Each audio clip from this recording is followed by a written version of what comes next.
Assalamualaikum warahmatullahi wabarakatuh. Perkenalkan nama saya Fadlan Ardiansyah. Saya dari kelompok 7 dengan NIM 150122334. Dan rekan saya. Saya bernama Isdiah Ramadan Sugiharto dengan NIM 150, 1220, dan 190. Ini kami akan mempresentasikan tentang restoran dan ide bisnis kami, yaitu Zhang Bao Fan. Yang pertama ada dari bahasan pertama itu kita mengambil dari week kedua, dari understand phase, week ketiga dan 4 observe phase, week ke-6 point of view, week 7 sampai 9 idea phase. Untuk pokok bahasan yang kedua yang mengambil dari asesmen terakhir atau asesmen 3, kami membahas week 11 yaitu prototype phase, week 12 yaitu documentation of making prototype, week 13 yaitu test phase, dan week 14 yaitu lean canvas. Next. Baik. Selanjutnya dari understand phase. Understand phase merupakan fase di mana kita mulai memahami masalah dengan mencari pernyataan masalahnya. Nah, di sini kelompok kami telah mendapatkan 10 konsep pertama pada ide bisnis kami. Dari 10 konsep pertama itu kami mendapatkan non-halal resto, live cooking, terus ghost kitchen, ada nasi bungkus juga ada halal resto, vegan, resto, live music, dan prasmanan. Dari ke-10 konsep tersebut, kami telah memilih 3 terbaik, yaitu ghost kitchen, live cooking, dan nasi bungkus. Untuk observe phase sendiri yaitu mengambil dari week 3 sama 4. Observe phase adalah fase di mana kami mewawancari pelanggan dengan target market kami untuk bisa mengetahui apa yang pelanggan butuhkan dan harapkan saat melakukan pembelian di ide bisnis kami. Next. Oke. Ini adalah 3 narasumber yang sudah kami wawancara sebelumnya. Ada narasumber pertama yaitu Anjar, narasumber kedua yaitu Mikhail, dan narasumber ketiga yaitu Bayu. Next. Untuk ini adalah untuk customer journey Anjar. Anjar adalah mahasiswa yang berumur 19 tahun dan berjenis kelamin laki-laki. Skenario Anjar mahasiswa yang saat ini tinggal di asrama dikarenakan jadwal kuliah yang padat dan sering berkegiatan dikarenakan di luar. Saat merasa lapar, ia membutuhkan makanan yang cepat saji dan praktis. Makanya di sana Anjar membeli produk di bisnis kami. Next.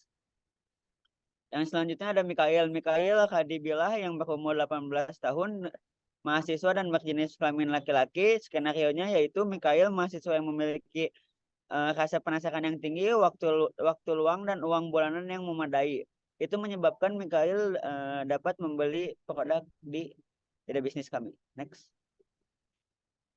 Dan yang ketiga ada Bayu Nirlambang Ezra Kumara, mahasiswa yang berumur 18 tahun dengan berjenis kelamin laki-laki. Bayu mahasiswa yang tinggal di kosan sehingga lebih banyak memesan makanan secara online. Maka dari itu Bayu banyak membeli makanan secara online dan tidak menutup kemungkinan Bayu akan memesan di ide bisnis kami. Next. Oke, selanjutnya ada bagian dari point of view, itu dari week ke-6. Fase di mana kita mulai mengumpulkan informasi dan merumuskannya menjadi sudut pandang sebagai titik awal dalam mencari solusi. Nah, di point of view sendiri, kita itu pada awalnya harus di sini ada bagian kayak structure gitu ya, environment, economy and efficiency, policy and system, needs and desire, uncertainties atau ketidaktentuan, balance, demografi, dan vision. Nah, di environment sendiri kami di sini telah menggunakan yaitu use eco-friendly, ada juga reduce the plastic use, ada juga use friendly materials. Dan di policy dan regulation sendiri kami berpikir gitu ya, kalau ide bisnis kami itu akan menjadi membantu negara gitu dalam memajukan negara Indonesia di 2045. Demografinya atau target kami itu mahasiswa dan orang-orang yang ngekos gitu. Pesaing kami salah satu yang paling berat itu ada Golden Namian dan Golden Duck.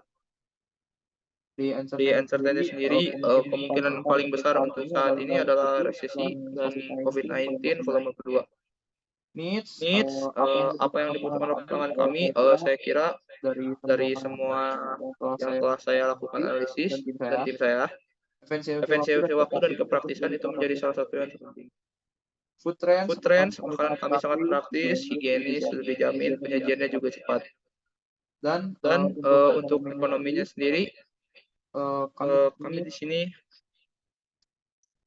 mencantumkan undang-undang cipta kerja, atau mungkin lebih simpelnya kami akan membantu ekonomi di sekitar restoran kami gitu ya, dengan cara merekrut orang-orang sekitar.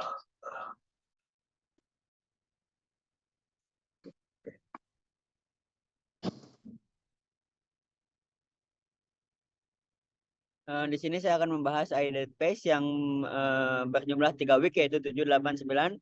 Ideate Phase itu fase di mana para anggota melakukan brainstorming untuk mendapatkan ide-ide sebanyak-banyaknya. Next.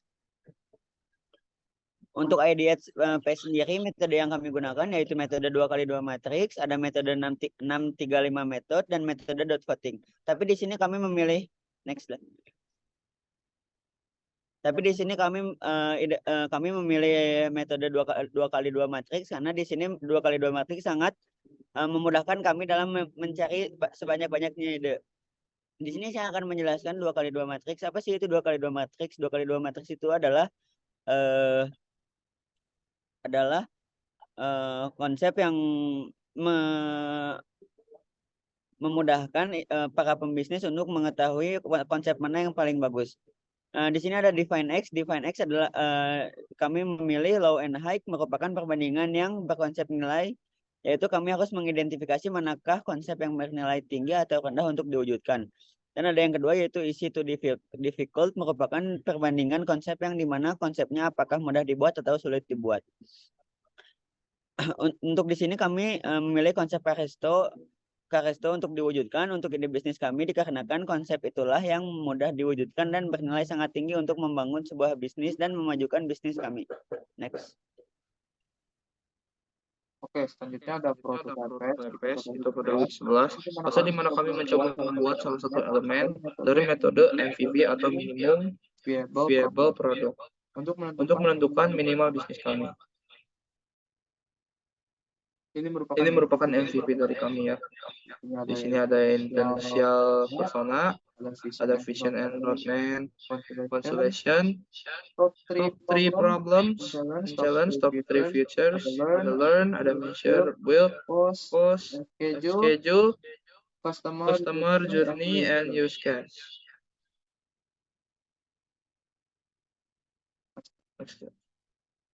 Merupakan foto dokumen dari kami ya. Oke, next aja kali ya. Di sini saya akan membahas week selanjutnya dari week 11 dan 12 yaitu adalah test phase yang berarti di week 13. Di fase tes ini kami telah membuat satu elemen yaitu menu dan kami telah mewawancari kalangan mahasiswa dan kalangan masyarakat menengah ke bawah. Untuk tes phase sendiri para mahasiswa yang kami mewawancarai mereka menyukai makanan yang cepat dan praktis, murah namun sehat, bersih dan higienis, dan enak, bergizi dan halal.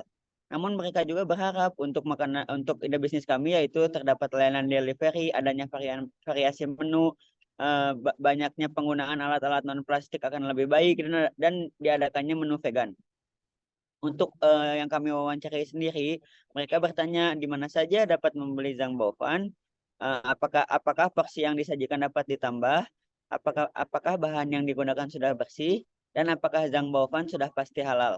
Dan untuk masukan yang kami wawancari terhadap ide bisnis kami, mereka mengasih pendapat yaitu masukkan resto ke aplikasi ojek online atau layanan online, tambahkan sedikit porsinya, beri promo atau diskon pada pembelian, dan tambahkan menu untuk vegan. Next. Selanjutnya ada lean canvas. Ini berada di fase paling terakhir ya. Lean canvas itu diperuntukkan untuk bagaimana kami verifikasi ide produk dan membantu kami dalam mendirikan ide bisnis kami dengan mengurangi risiko adanya penurunan bisnis. Nah, ini adalah problems atau bagian problems sini itu ke bawah itu disebut who. Nah, di sini problem kami adalah banyaknya orang yang ingin mencicipi masakan Chinese food gitu ya. Tapi mereka itu kadang selalu bingung gitu, kayak apakah restoran menggunakan babi gitu kan. Jadi kadang ada beberapa Chinese food pinggir jalan juga yang kurang mencantumkan hal tersebut gitu. Maaf, pencet. Sekian dan terima kasih. Sempat kepencet tadi. Oke, tadi lanjut ya ke solution juga di sini dengan adanya Zhang Baofan. Jadi orang-orang yang intinya Zhang Baofan itu juga resto yang cepat saja ya. Jadi ada beberapa orang mungkin yang waktunya kurang gitu ya, bisa lebih menghemat waktu gitu dengan adanya Zhang Baofan, dengan cuman memesannya langsung beli aja, langsung menikmati. Mungkin terus ada di sini juga apa sih? Ada channel ya. Channel itu adalah promosi dari restoran kami. Kami melakukan promosi dengan cara mengiklankan di TikTok, menyebarkan selembaran promosi, dan juga ada diskon. Terus kami juga memiliki high level konsep, mau pembeli yang tidak perlu mengkhawatirkan kehigienisan dan kepraktisan harganya. Terus pembeli juga dapat memesan Zhang Baofan dari mana saja gitu, karena kami telah memasukkannya ke dalam aplikasi GoFood, Gojek, dan jenisnya gitulah ojek online nah intinya. Oke. Key figures kami itu atau kegiatan yang bisa dilakukan oleh pembelinya itu tinggal pesan, pilih menu, bayar, terus ya udah langsung menikmati. Terus untuk alternatifnya kami di sini ada Karesto ya. Jika Ghost Kitchen Zhang Baofan tidak berjalan, kami memiliki konsep Karesto, vegan resto, dan ada live cooking. Terus untuk cost sendiri, cost structure-nya sudah jelas. Walaupun kami Ghost Kitchen, kami tetap harus memiliki ruko. Ada beberapa juga furniture seperti etalase dan kitchen set, dan beberapa alat makan. Revenue stream-nya, pembeli cenderung datang karena ya melihat promosi yang menggiurkan dan iklan-iklan di sosial media. Oke. Cukup mungkin. Sekian dan terima kasih dari kelompok kami. Mohon maaf jika ada kesalahan atau banyaknya kurangnya materi yang kami sampaikan. Mohon maaf sekali lagi. Kami terima kasih atas perhatiannya. Assalamualaikum warahmatullahi wabarakatuh. Assalamualaikum warahmatullahi wabarakatuh.